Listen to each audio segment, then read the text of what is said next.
Congratulations, आपने एक ऐसी वीडियो पे क्लिक कर लिया है जिस वीडियो में आपको एफकेट क्लियर करने की स्ट्रैटेजी जो है मिलने वाली है। मुझे नहीं पता यार कि आपने कभी आज से पहले या फिर इस अटेम्प्ट से पहले एफकेट दिया है, नहीं दिया है, क्या आप उसमें पास हुए थे, क्या फेल हुए थे, मुझे कुछ भी नहीं पता। लेकिन मुझे इतना पता है कि अगर आपने इस वीडियो को एंड तक देख लिया तो जो एफकेट एग्जाम क्लियर करने का आप सबका सपना है वो यहाँ पे पूरा हो जाएगा। जी हाँ, मेरा नाम है सौम्य ओम प्रकाश और आज मैं आप सबका एसएससी अड्डा 24/7 पे स्वागत करती हूँ, जहाँ पे एफकेट एग्जाम को आप स्मार्ट तरीके से कैसे क्लियर कर सकते हैं उसको हम अच्छे से समझेंगे।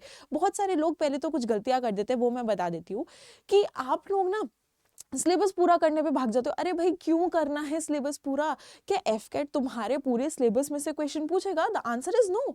एफकेट तो कुछ सिलेक्टेड टॉपिक्स में से ही पूछेगा ना क्वेश्चंस। और क्या वो सिलेक्टेड टॉपिक्स वही होते हैं जो रिपीट होते आ रहे हैं? देखो, अगर मैं अपने सब्जेक्ट जनरल अवेयरनेस की बात करूँ, जीके की बात करूँ, तो हाँ भाई, एफकेट का एक पैटर्न है, एक ट्रेंड है और वो उसी टॉपिक्स के क्वेश्चन जो है पूछता है। जैसे मैंने अपनी फर्स्ट लेक्चर में भी बताया था कि मोटो वाला क्वेश्चन, की एयरफोर्स का मोटो आ सकता है, आपका नेवी का मोटो आ सकता है, आर्मी का मोटो आ सकता है। तो ये क्या हो गया? ये वही टॉपिक है जो सालों से एफकेट जो है यूज करता आ रहा है। एंड मैं बेट लगाती हूँ यार, इस बार भी मोटो से तो क्वेश्चन बनेगा ही बनेगा।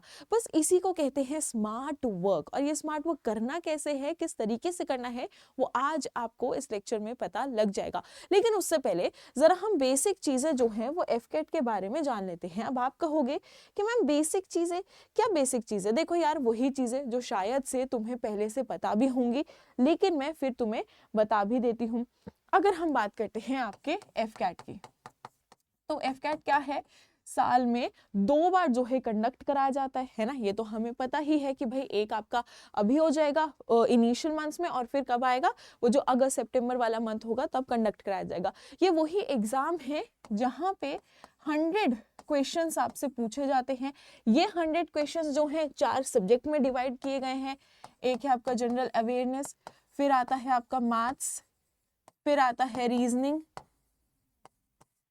Then English. एक ऐसा सब्जेक्ट भाई जिसकी जरूरत तो आपको कहाँ पे पड़ेगी? अपनी एसएसबी में भी पड़ेगी।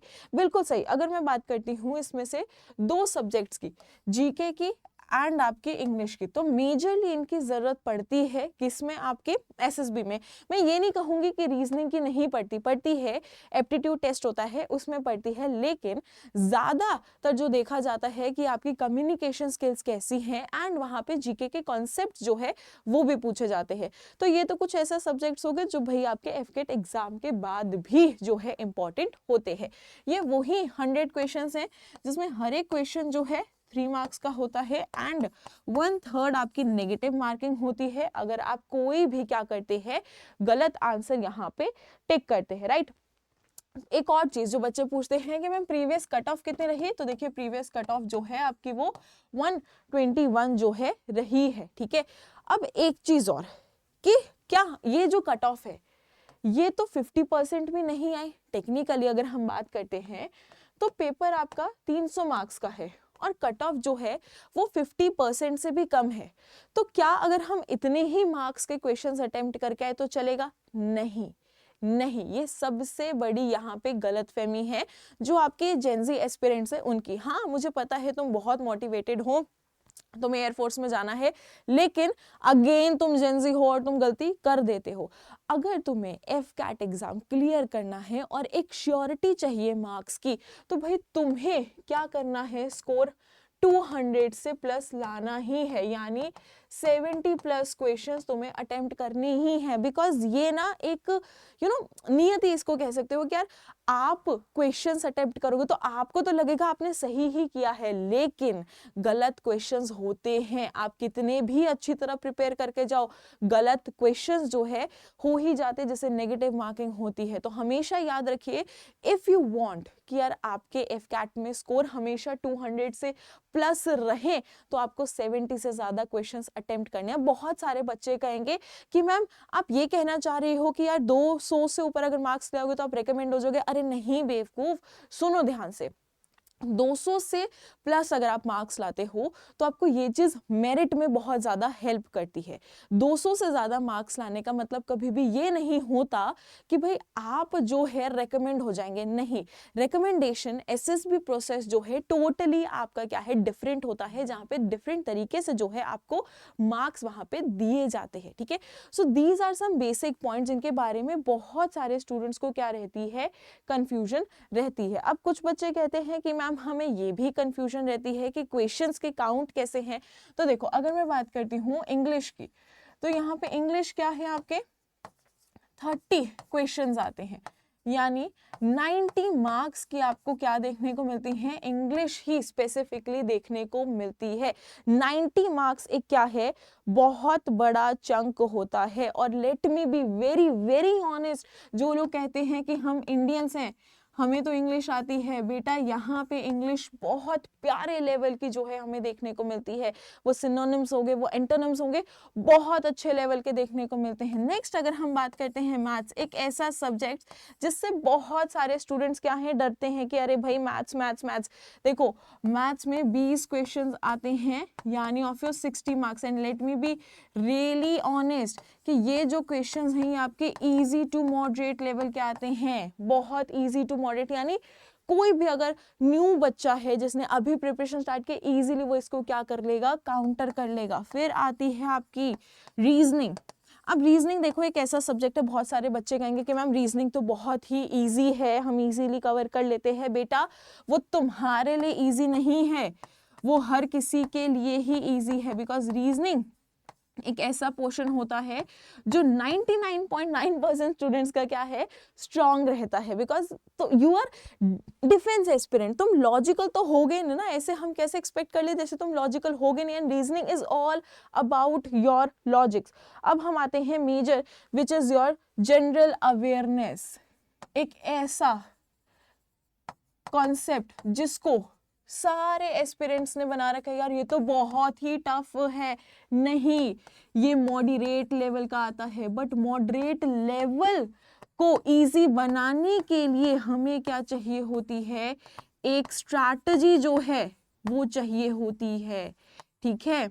एक स्ट्रैटेजी जो है वो हमें यहाँ पे चाहिए होती है। बहुत सारे स्टूडेंट्स कहते हैं कि अरे नहीं यार, जीके नहीं हो पाएगा, जीके कैसे होगा, कैसे नहीं होगा, राइट। लेकिन अगर मैं बात करूं तो जीके को आप बहुत आसानी से टैकल कर सकते हो, बहुत ही ज़्यादा आसानी से। इसके साथ अगर मैं बात करती हूँ, कुछ बच्चे यहाँ पे पूछ रहे हैं कि मैम जो हमारा एफकेट का एग्ज़ाम है, ठीक है, वो कब होगा। तो देखिए, जो आपका एफकेट का एग्ज़ाम है वो 31 जनवरी 2026 को होगा।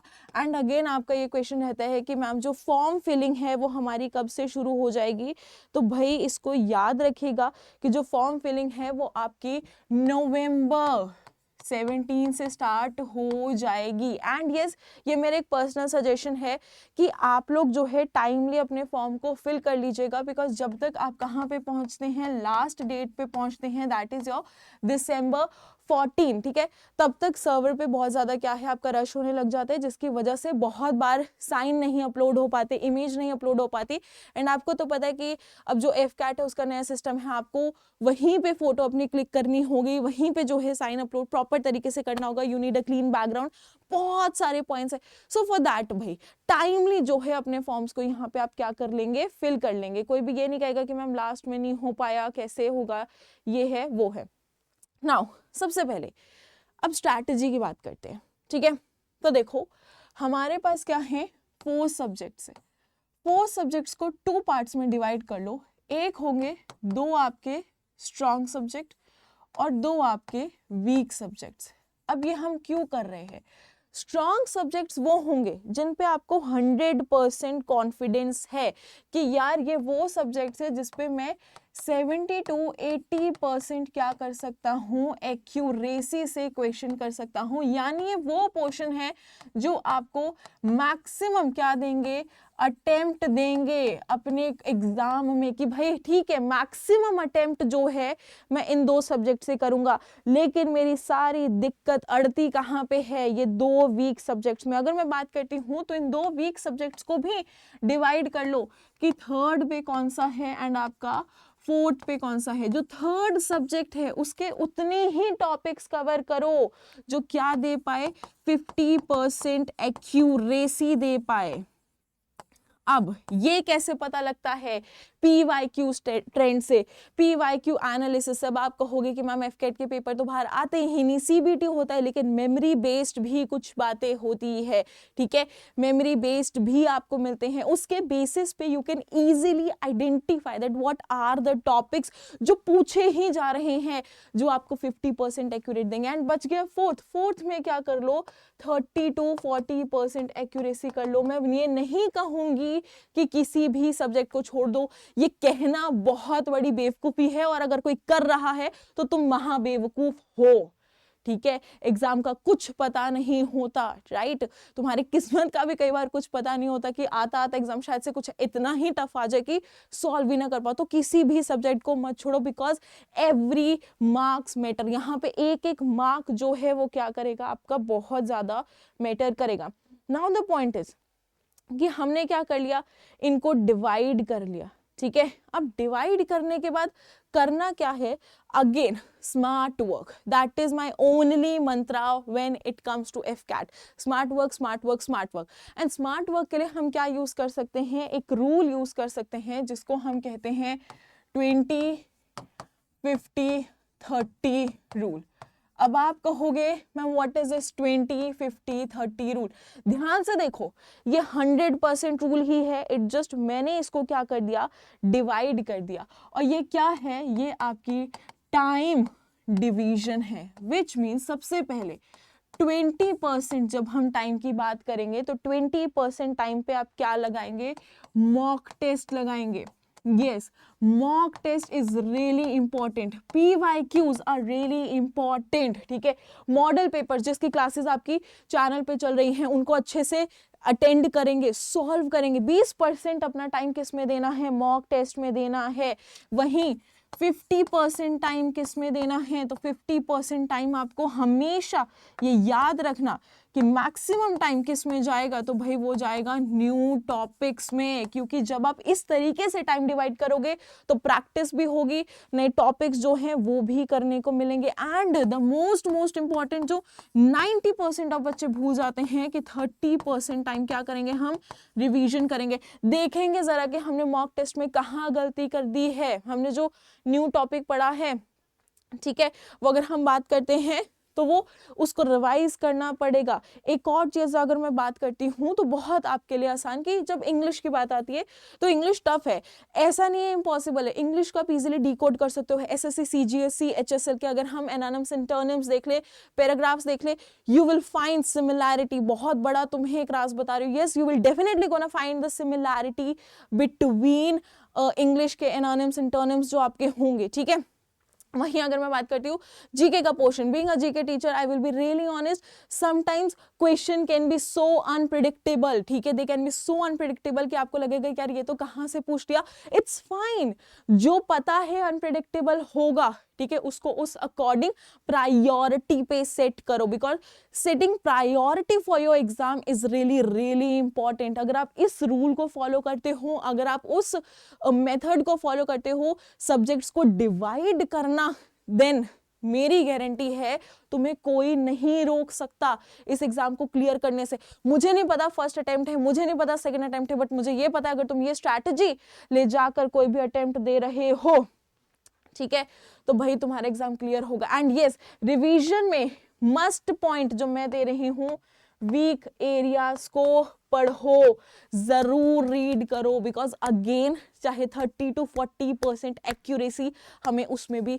चाहिए। Now the major point is a number of you ये कह रहे होंगे कि मैम हमें नहीं पता, हमने स्ट्रैटेजी ले ली, हमें नहीं पता क्या कंटेंट पढ़ना है, टॉपिक्स कौन से पढ़ने हैं, कहाँ से पढ़ने हैं। अरे क्यों चिंता करते हो, हम हैं यहाँ पे, हमारी पूरी अड्डा की टीम तुम्हारे लिए यहीं पे है। एंड उसके लिए तुम्हें कुछ नहीं करना है, पहले तो देखो फटाफट से किधर चले जाना है भाई, यहाँ पे जाओ और YouTube ही सर्च कर लेना, ठीक है। अब YouTube क्यों सर्च करवा रही हूँ, क्योंकि वो क्या है तुम्हारे लिए इजी हो जाएगा।